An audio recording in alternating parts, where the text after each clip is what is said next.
Պարոն Օհանյան, ինչ ակցիա է այս պահին իրականացվում, ինչ սպասելիքներ ունեք եւ ինչ եք պատրաստվում անել։ Ինքնաբուխ ակցիա է, որովհետեւ կերպով նախապես պլանավորված հարց չկա,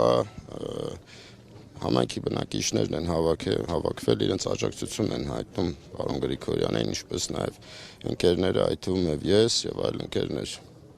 Էս է Իրավական տեսանկյունից պահանջը բնակիչների հեռացնել այդ ընտանիքին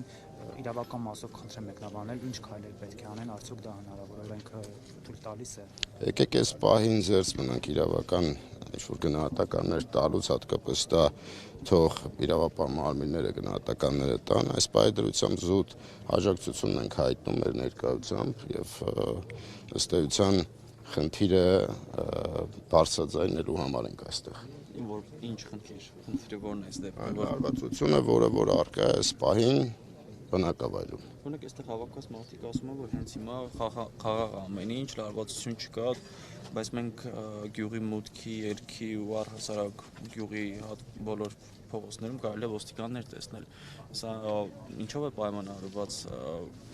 լարվածությունը դեռ պահպանվում է, թե առհասարակ այսպես ռիսկը չեզոքացնելու համար է այս ոստիկանական մեծ ուժերը ստեղ հավաքված ու նաև մենք տեսնում ենք, որ ոստիկանական կետեր են ամենտեղ։ Բնականաբար թե ռիսկի չեզոքացման, թե նաև լարվածության թոթափման նպատակ է հետապնդում, իրավապահ մարմիններն են շատ լավ հասկանում, որ լարվածություն առկա է եւ կարող է ավելորդ ծրացումներ լինի, թե ինչ արդեն մեկնաբանությունները թողնենք իրավապահ մարմիններին, բայց նրանց գտնվելը չի կարող ինքնանպատակ լինել կամ պարզապես լինել։ Իսկ դեպքից հետո, հուղարկավորությունից հետո եղել է որոշակի լարվածություններ, որովհետև մենք բազմիցս տենց տեղեկություններ նաև համացանցում են գրում այդ մասին, որ գյուղի մեջտեղում կամ որոշ հատվածներում երիտասարդներ են հավաքվում ու այսպես փորձում են կոպիտ ասած շարունակել են ռազմորկան, որը եղել է այս տարվա փետրվարի 5-ին ու դրան շարունակող այդ բանը, կա այդպիսի տեղեկություն, որ էլի Ախտոյանների եւ Գրիգորյանների համախոհները իրար, այսպես ասած, կանչել են հարց պարզելու, հաշիվներ պարզելու ու նաեւ այդ լարվածությունը պահպանվել է։ Ողբերգական էր դեպքը, որ տեղի է ունեցել եւ բնականաբար բոլորիս է, ով ճանաչում էր եւ գիտեր Վալուցա Գրիգորյանը, չէր կարող անտարբեր անցնել այդ ողբերգությունը եւ դժբախտությունը, կարելի ասել, չէր կարող այդ անձը անտարբերությամբ անցնել։ Ինչ վերաբերում է ձեր կողմից նշված առանձնուրկաների նման տեղեկատվություն չունենք եւ ես անձամբ չունեմ,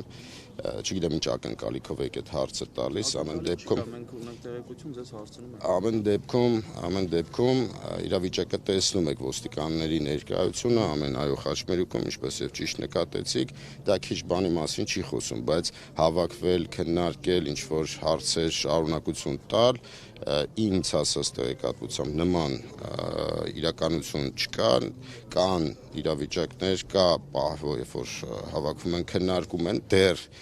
այդ ողբերգությունը բոլորիս համար, բոլորիս մոտ իրականություն չէ, դեռ մենք չենք հավատում, որ Վալուձա Գրիգորյանը մեզ հետ չէ, այս է ամբողջ երևույթությունը։ Իսկ հետագա քայլերի մասին ինչ եք պատրաստվում այսօր, ինչ շարունակություն է ունենալու այս ակցիան։ Ինքնաբուխ ակցիա ընթացքի հետ կապված կքննարկենք տեղում բնակիչների հետ էլ հասկանանք հետագա անելիքները։ Իսկ մարդիկ ինչ մտավախություններ ունեն, ինչու է հոսքը չի դադարում, հա, այստեղ։ Մտավախությունների հարց չկա։ Հաշվի առնելով, որ հավաքվել ենք, բնականաբար հետաքրքրություն ամենակիչը ներկայացնում է, մարդիկ հավաքվում են, գալիս են, ով իմանալով, ով չիմանալով ներկայանում է, մեր աջակցությունն ենք հայտնում այդքանը։ Իսկ Ախտոյան ընտանիքի հեռանալը իրատեսական համարում եք։ Բնակավայրից հեռանալ արդեն իսկ վերջինս հեռացել են։ Մշտական եթե նկատի ունեք, դա հետագան ցույց կտա։ Իսկ ինչ է հնարավոր կլինի լարվածությունից խուսափել, այսինքն գյուղում լարված մթնոլորտը կանխել։ Դա հետագան ցույց կտա։ Այս բան ամեն դեպքում խնդիրը իրավապահ մարմինների տեղեկատվության հաղորդմամբ վերաբերում է ընտանիքին, ուստի այդ խնդրով պայմանավորված է թե քայլեր ձեռնարկվեն վերջիներս այսպես ասած իրենց բնակության վայրը փոխեն, կարծում եմ, որ որոշ չափով կթոթափվի։ Քանի որ